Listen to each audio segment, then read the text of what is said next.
Oke, di sini materinya dikit banget. Auris media tok. Cuma kayak apa ya? Ini 3 tulang pendengaran sama tuba auditif austasi. Cuman 2 doang. Oke, kita belajar auris media ya. Jadi auris media itu kita bisa mulai bilang itu auris media itu berarti berada di bagian belakang dari membran timpani. Belakangnya membran timpani itu apa? Membran timpani itu kan 2 lapis ya. 2 apa 1 lah? Kan ada apa ya? Ada membran sama ada fasianya. Jadi yang bagian belakang kalau nggak salah yang fasianya itu nanti ke belakang udah disebut auris media. Nah,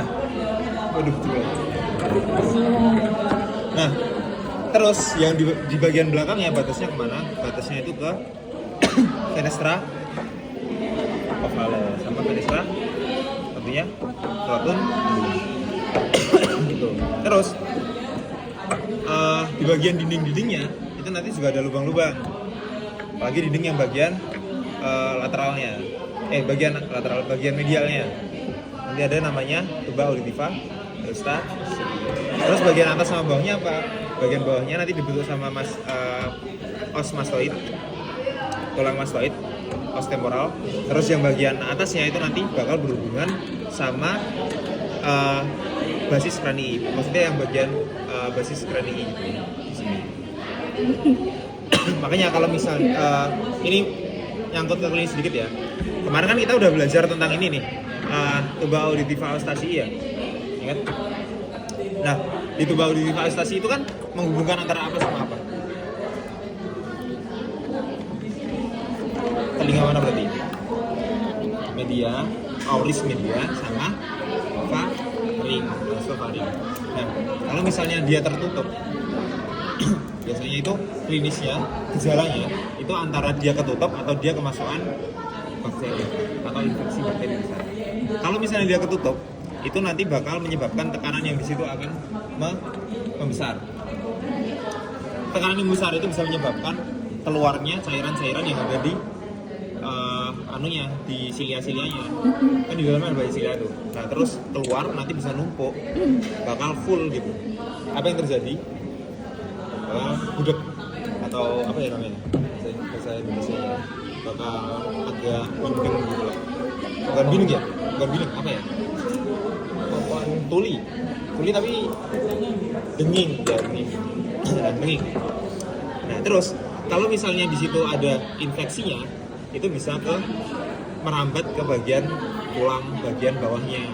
Jadi mastoiditis. Tapi kalau ke atasnya itu bakal menekan ke meningesnya.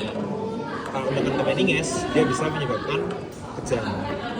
Jadi kalau misalnya kalian besok dapat kayak kasus tentang infeksi telinga bagian tengah, itu nanti kalau misalnya pasiennya kejang, itu jangan dianggap kejangnya itu kejang yang tentang otak. Bukan masalahnya bukan di sini, tapi masalahnya emang di bagian tengah. Apa yang harus dilakukan? Berarti harus dilubangin membran timpaninya buat nyebar. Namanya apa? Tindakannya? Ya, meringotomi. Terus habis itu kita lanjut ke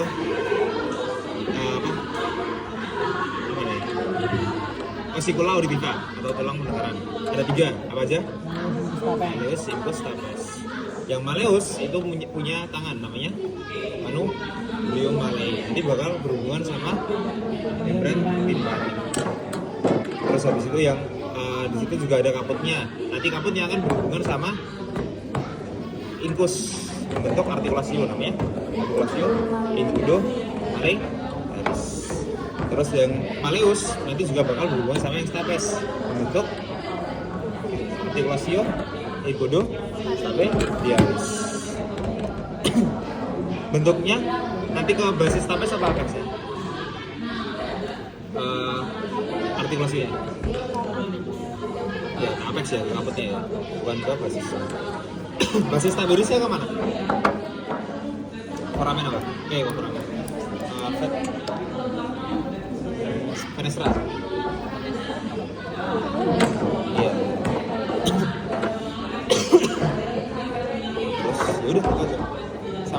terakhir ya tuba auditiva estesi. Oh sama ini otot-ototnya yang ada di auris media, ada 2 otot. Yang ke stapes namanya musculus apa? Stapedius. Kalau yang ke membran timpani musculus tensor tim. Biasa keluar responsnya Bang. Artikulasionya aja. Iya Pak. Iya, tulangnya sebenarnya sekecil ini.